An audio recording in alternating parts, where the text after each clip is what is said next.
Hai semuanya, gimana kabar kalian? Semoga selalu dalam keadaan baik. Jadi welcome back again di Anti Grayston Channel. Dan ini adalah segmen analisa pagi, segmen dimana kita akan mengulas kembali untuk update news dan juga pergerakan dari market, khususnya market dari Bitcoin. Teman-teman, hari ini kita berada di tanggal 22 Februari 2026. Kondisi dan situasi market lagi dalam posisi weekend, dimana pergerakan Bitcoin di perdagangan kemarin itu bisa dibilang ya nggak terlalu jauh secara movement, tapi at least 67.700 sudah berhasil ditembus ya. Dan saat ini Bitcoin ada di sekitaran area 68.200-an. Jadi dilihat dari situasi yang ada, memang pergerakannya belum terlalu signifikan. Overall Bitcoin, altcoin yang lain seperti contohnya Ethereum, BNB juga tidak terlalu ada movement yang signifikan, bisa dibilang seperti itu. Kemarin ada sedikit gebrakan pergerakan dari emas yang rally, akhirnya emas kembali menguat. Ada potensi peningkatan tensi di Timur Tengah, sekaligus juga Trump memberikan tarif baru. Silver juga mengikuti overall, dan saat ini dia sudah hampir menyentuh area resistance pentingnya. Sementara S&P 500 masih sideways bolak-balik ya, tapi Bitcoin sejauh ini sih belum ada movement yang sangat strong. Teman-teman, aku mau bahas dulu beberapa sentimen yang akan kita temukan untuk minggu depan ya, dimulai dari besok tanggal 23 Februari hari Senin. Nggak terlalu ada sentimen yang gimana-gimana. By the way, China dan juga Jepang akan ada libur ya. Chinese New Year masih berlangsung perayaannya, sama Emperor Birthday dari Jepang. Sementara Amerika Serikat ada Fed Waller yang akan speak. Untuk hari Selasanya kita akan dapat data penting lainnya. Ada beberapa petinggi seperti Bostic dan juga Fed Waller akan speak ya. Terus European Central Bank Presiden Christine Lagarde juga bakalan speak. Itu nggak terlalu gimana-gimana untuk datanya. Kemudian hari Rabunya tanggal 25 kita akan dapat data pertama Bank of Japan Core CPI Inflation. Ini data dari Jepang. Presiden Donald Trump juga akan speak di hari Rabu. Kemudian ada data CPI dari Uni Eropa juga. Sementara hari Kamis kita akan dapat data initial jobless claim dari Amerika Serikat, data yang juga cukup penting. Sementara di hari Jumat kita akan dapat data PPI dari Amerika Serikat. Jadi beberapa data tersebut menurutku dapat mempengaruhi situasi market. Tapi kalau kita compare dari minggu ke minggu, nampaknya minggu depan ini beritanya nggak terlalu yang wow ya. Menurutku ini biasa-biasa aja. Rilis data yang ya mungkin tidak akan terlalu memberikan dampak yang sangat signifikan.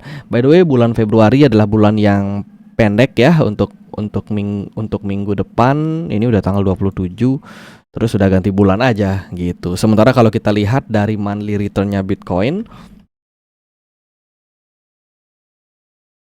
monthly return Bitcoin, coba kita cek ya teman-teman. Ambil data dari CoinGlass aja.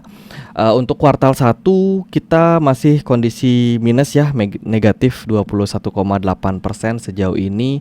Dan kalau kita lihat dari datanya bulan Februari ini harusnya jadi bulan yang bagus buat Bitcoin.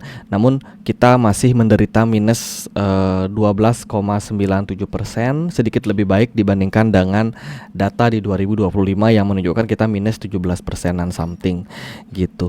Nah, kalau kita hitung bear market starting Oktober, November, Desember, lanjut Januari dan Februari, 5 bulan beruntun merah guys. Gimana pendapat kalian? 5 bulan beruntun merah. Kayaknya di riwayat sebelumnya Bitcoin itu maksimal cuma bentar. Oh, ini kita pernah dapat strike merah ya, mulai dari bulan 2017, 2018 kita merahnya dari Agustus 1, 2, 3, 4, 5 lanjut sampai Januari, 6 bulan beruntun. Nah sekarang kita udah 5 beruntun nih.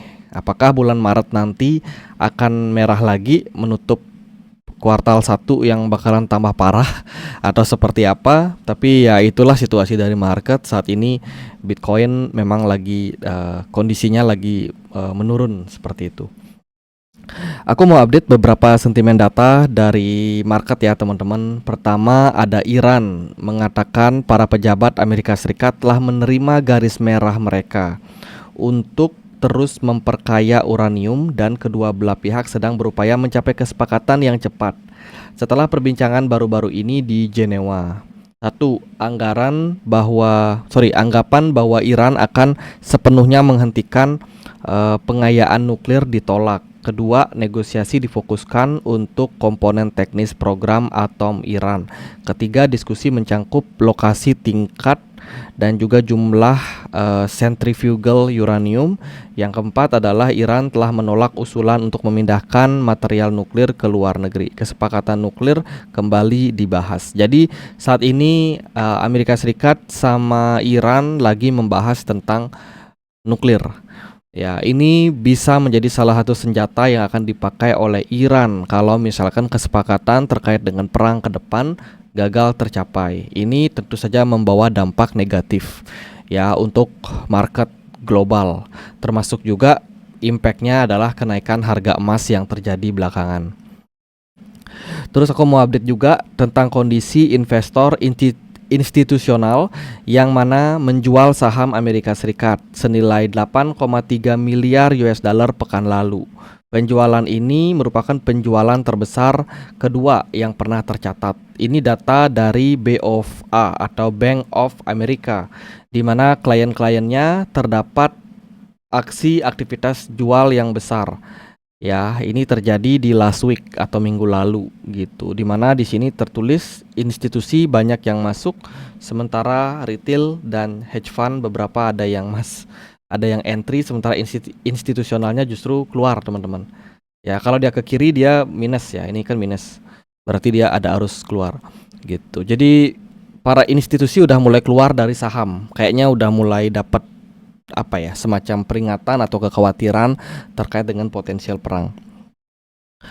Kemudian labor market, teman-teman, update data terbaru menunjukkan bahwa pasar tenaga Amerika Serikat membutuhkan lebih sedikit pekerjaan untuk mencegah meningkatnya pengangguran. Tingkat pertumbuhan lapangan pekerjaan rumah tangga mencapai titik impas turun menjadi hanya sekitar 50.000 per bulan.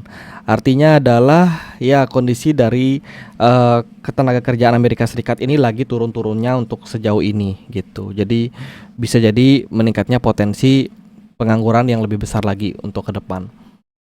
Datanya nggak bagus ya. Lalu teman-teman ada gubernur Illinois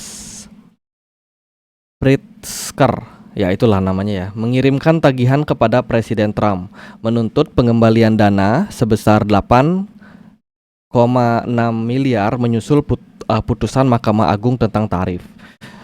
Jadi dari laporan terbaru, Mahkamah Agung sudah menyatakan bahwa tarif yang dibebankan oleh Presiden Trump kepada banyak negara itu dianggap ilegal, sehingga Trump harus mengembalikan tarif yang sebelumnya dibebankan tersebut gitu. Jadi akan ada pengembalian dana. Nah, ini tentu saja sebenarnya menjadi berita bagus. Tapi yang namanya Presiden Trump, dia nggak gampang menurut teman-teman. Bahkan baru aja Presiden Trump membebankan tarif baru.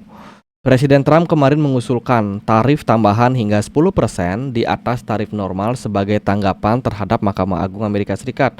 Hari ini di Truth Social, Presiden Trump mengatakan mulai berlaku. Jadi ini baru aja teman-teman, di mana Trump akhirnya menaikkan tarif dunia dari 10% kepada negara-negara menjadi 15%. Jadi dari 10 naik ke 15%. Ini beritanya udah muncul ya, baru aja 1 jam yang lalu. Gitu. Jadi ini sudah resmi, Trump kembali memberikan tarif tambahan untuk berbagai negara, bahkan dinaikkan dari yang sebelumnya hanya 10% ancamannya, dinaikkan menjadi 15%. Ini bad news untuk market. Dampaknya jelas gold perdagangan hari ini karena ada 2 sentimen parah. Pertama dari perang Iran Amerika dan yang kedua dari tarif gitu. Sekarang sih marketnya udah diem ya karena udah libur gitu teman-teman. Tapi terakhir kali memang gold mengalami lonjakan pada akhirnya. Sementara dari ETF, Bitcoin Spot ETF mendapatkan inflow 88 juta US dollar masuk. Ethereum juga dapat inflow, tapi ini inflownya sangat kecil, hanya 17.000. Terus XRP ETF nggak ada inflow, Solana ada inflow 3,78 juta US dollar. Dogecoin, Chainlink, Litecoin, AVAX sama Habar nggak ada inflow sama sekali untuk perdagangan terakhir di minggu terakhir gitu. Lalu gimana nih Bitcoin? Apakah Bitcoin akan positif atau enggak? Ya kalau dari saya sendiri sih targetnya masih sama ya. Teman-teman udah pada tahu juga target kita adalah di sekitaran level 54 ribuan.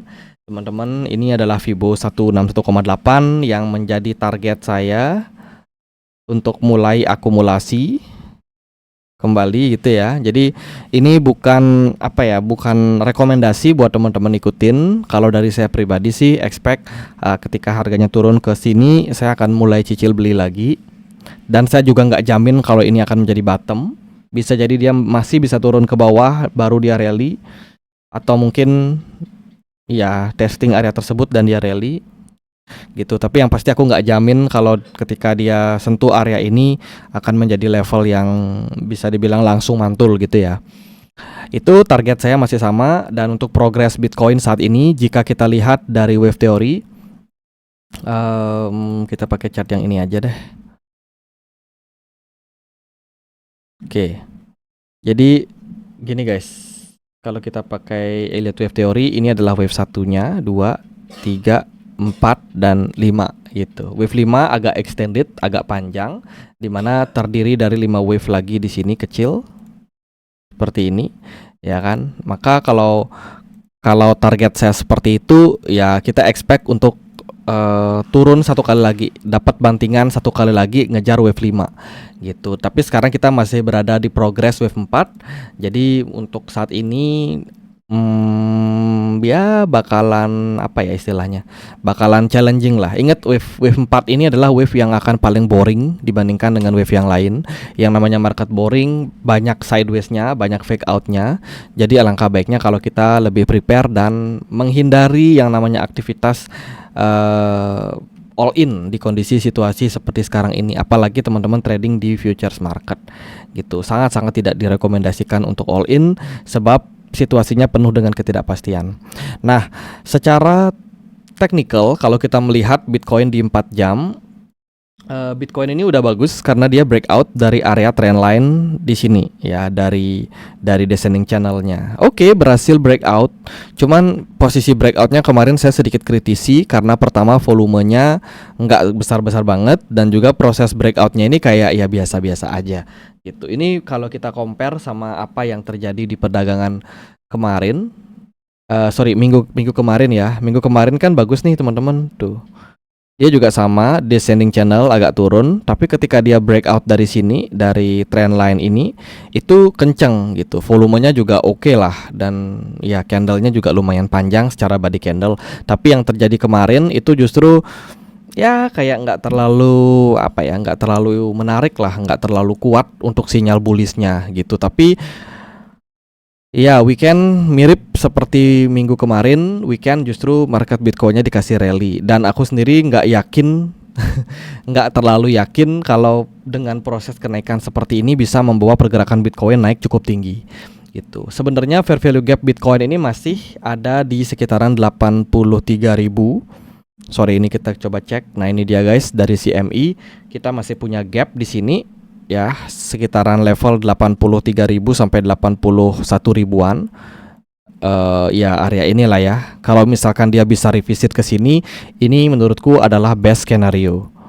Ini skenario terbaiknya lah gitu. Tapi kalau nggak kesana, nggak sanggup kesana, ya retracement at least ke 72.000, 73.000 itu bisa menjadi next target buat jangka pendeknya. Tapi nggak akan lebih dari itu. Kenapa? Karena mempertimbangkan wave 4. Ini aku coba panggil dulu websitenya, Elliott Wave Theory. Nih guys. Nah, ini kan kita udah selesai wave 2, ya kan? Wave 2-nya di sini, wave 3-nya di sini, wave 4 gitu kan. Nah, syarat terjadinya wave 4 itu kita bisa ukur kayak gini guys. Tarik dari wave 2 sampai wave 3 dengan Fibonacci retracement. Terus kita akan dapat beberapa level Fibonacci di sini. Ada 38,2, ada 23,6, ada 14,6. Nah, berdasarkan Elliott Wave Theory, kalau kita mengacu kepada wave 4 ini ya, wave 4 typically Fibo 14,6, 23,6 sama 38,2 dari wave 3. Artinya dari wave 2 ke wave 3. Dengan metode yang sama kita dapetin potensial wave 4 ini adalah di area ini 32,2, which is itu ada di sekitaran area 70.300-an gitu. Tapi ada catatan satu lagi, yaitu ini guys, wave 4 syaratnya itu adalah no more than 50%. Ya, jadi tidak lebih daripada Fibo 50. Artinya adalah kalau Fibo 50-nya itu ada di area 73,9 atau kita bisa bulatkan menjadi 74. Ini ya, 74.000. Fibo 50-nya 74.000 nih. Artinya adalah wave 4 itu nggak akan lebih tinggi daripada Fibo 50. Jadi, kalau pergerakan Bitcoin seandainya bisa dibawa naik sampai 73.000, itu masih valid. Itu masih valid wave 4 gitu. Jadi, ini bisa dibilang menjadi ya skenario yang menurutku cukup possible buat terjadi gitu. Baru setelah wave 4 dia akan kembali mengejar wave 5 yang ada di bawah sini. Gitu. Untuk apa? Ya untuk create new bottoming atau wave 5 atau wave akhir daripada fase koreksi atau penurunan ini. Gitu. Dan semestinya setelah wave 5 terbentuk, pergerakan Bitcoin starting to reversal. Gitu. Jadi kalau secara teknikal outlooknya seperti itu. Bagi saya ini masih menarik buat kita perhatikan sebab kita udah deket sama level-level bottom. Mungkin memang benar marketnya boring. Saya juga setuju sama teman-teman, market boring, nggak ada pergerakan. Tapi justru ketika market boring kayak gini menyimpan banyak sekali peluang yang mungkin belum akan terungkap sekarang, tapi semua akan terungkap ketika memang bottomnya udah bener-bener clear gitu. Setelah semuanya kejadian kita baru tahu, oh ternyata di level-level ini tengah terjadi proses reakumulasi dari para big fund gitu. Sejauh ini sih data banyak yang menunjukkan bahwa kondisi market ya secara on chain ini udah menunjukkan level-level yang fair tapi belum masuk ke level diskon. Jadi harga di 68.000 ini adalah harga-harga wajarnya Bitcoin dinilai dari kondisi historical kondisi historical yang terjadi pada fase-fase sebelumnya gitu. Jadi ini adalah fair value tapi belum harga diskon ya. Mungkin harga diskonnya masih akan berada di bawah level 60 ribuan nanti. Itu total market cap sejauh ini juga masih belum mendapatkan inflow yang sangat signifikan. Menurutku market juga pada wait and see ya, nunggu sentimen atau positive news. USDT dominance juga masih punya peluang untuk penguatan. Bitcoin dominance kalau kita perhatikan juga dia masih tektokan aja, masih bolak-balik ya. Jadi altcoin juga nggak naik-naik amat gitu. Kalau dari sentimen, menurutku ada beberapa hal yang bisa men-trigger pergerakan Bitcoin buat rally. Yang pertama adalah Bitcoin sudah turun lebih dulu dibandingkan dengan aset kelas yang lain termasuk saham. Bitcoin ini memang dinilai sebagai leading indikator atau indikasi awal sebuah negatif isu yang bakalan tercipta ke depan gitu. Dan sejauh ini kita melihat Bitcoin sama sekali tidak berkorelasi baik itu dengan emas ataupun juga dengan S&P 500 ya. Tidak berkorelasi sama sekali karena cuma Bitcoin yang turun sementara aset-aset kelas yang lain ada yang bertahan, ada yang justru malah bullish gitu. Jadi ya itulah realitanya. Sentimen perang menurutku bisa berdampak negatif buat Bitcoin secara jangka pendek. Tapi biasanya isu perang dampaknya cuma 2 minggu pertama untuk market. Setelah itu biasanya market akan biasa-biasa aja lagi. Itu terjadi pada perang di Timur Tengah kemarin antara Israel dan juga beberapa negara Timur Tengah ya, seperti Suriah yang sempat mendapatkan serangan. Kemudian yang lain ada Rusia sama Ukraina juga yang perang. Awalnya ya 2 minggu awal kita negatif, tapi setelah itu market biasa-biasa aja. gitu. Jadi ya situasinya kayak gitu, diikuti aja menurutku untuk sekarang. Jangan dulu melawan market. Secara tren kita masih dominan bearish ya, secara struktur pasar juga dominan bearish. Buyer belum antusias buat take control marketnya. Altcoin yang lain masih koreksi, masih turun. Oke, dari saya begitu aja buat update kali ini. Thank you banget buat yang udah ngikutin ya kan. Hari Minggu biasanya market sepi, market agak volatil. Dinantikan aja untuk closing weekly ya. Besok kita dapat closing weekly jam 7 pagi. Sejauh ini potensial weekly close kita masih merah. Candle masih merah, cuman body candlenya kalau kecil kayak gini menunjukkan tanda-tanda pelemahan seller gitu. Jadi kalau kita lihat ya dari minggu ke minggu ini kan dia masif nih. 19 Januari bantingannya kuat. Terus 26 Januari lebih kencang lagi gitu ya. Terus di 2 Februari oke, lebih bagus, tapi udah mulai menunjukkan pelemahan seller gitu. Terus minggu kemarin juga tanggal 9 Februari masih ada seller tapi melemah. Nah, minggu ini sellernya kembali melemah nih gitu ya, karena bantingannya tuh nggak segimana kuat gitu. Dan sekarang kita harapkan dengan kondisi candle yang udah mulai bagus kayak gini, moga-moga pelan-pelan market bisa kembali pulih gitu. Jadi ekspektasinya sesederhana itu saja. Oke, dari saya gitu aja. Thank you banget. Happy weekend buat kita semua ya kan. Selamat berlibur. Yang puasa semangat terus. Moga-moga lancar. Oke, gitu aja teman-teman, dan akhir kata saya Andre. Makasih.